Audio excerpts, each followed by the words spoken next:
Hi, Janelle Springer here. Those of you who know me are like, oh my gosh, did Janelle just swear? No, I'm not trying to use foul language here, but that is the name of a gene, MTHFR, and that stands for methylene tetrahydrofolate reductase. Now I sound really smart, don't I? The studies are still out on this exact number, but they estimate between 30 and 50% of people might have a mutated MTHFR gene.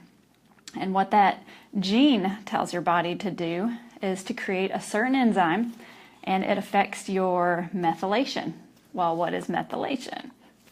Methylation is a metabolic process that turns genes on and off and repairs your DNA. So it's important for detoxing the body by eliminating heavy metals and toxins.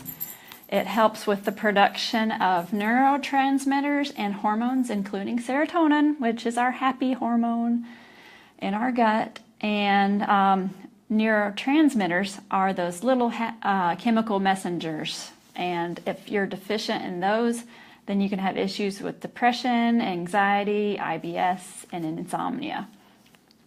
So that MTHFR gene affects how people absorb vitamins, minerals, and proteins from their diet, especially folate. Folate is needed for many important functions in the body. And you can look those up, but there's over 300.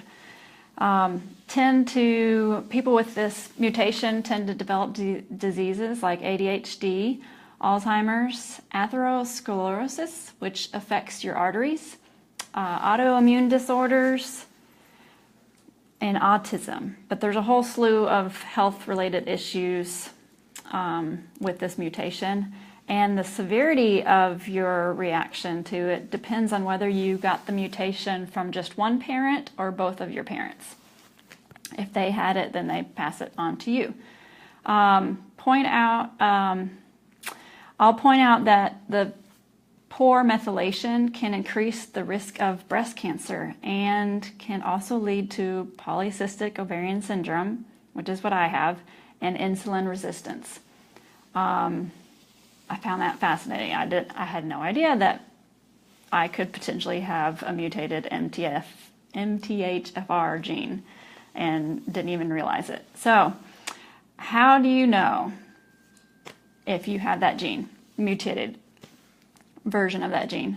There is a genetic blood test out there. It's not very routine for a doctor to order that for you, so you can also do, it just depends on how bad your symptoms are, if your doctor would be willing to do that for you. But there are other tests like heavy metal test, folic acid tests, there's leaky gut test out there, and there's hormonal level testing. All of that can be related to having a mutation of this gene. So there's many ways to get tested for it. If you know you have this mutation, it is so important to get methylated folate, whether that's through leafy greens in your diet or supplementation with natural folate. And you need to look at your bottle. You don't need to get the synthetic version, which is called folic acid, but you need to make sure it says something like N5 MTHF, and that is that's the natural version of folate that your body, if you have that gene mutation, that's the only kind that you can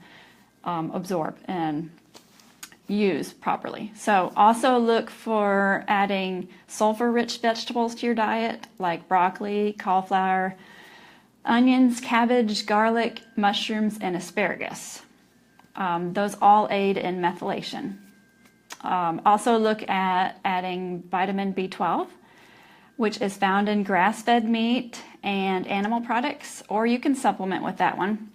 Just talk to your doctor, because you can overdo the B12 and you can take the wrong form of it that might give you the jitters or whatever. It just depends on how your body tolerates the different forms of B12. I'm going to include the resources this time in my comments on where I'm getting this information from, where I've learned this awesome stuff about this mutation And if you don't already have a quality supplement for natural folate or B12, shoot me a message. I'd be glad to give you some recommendations.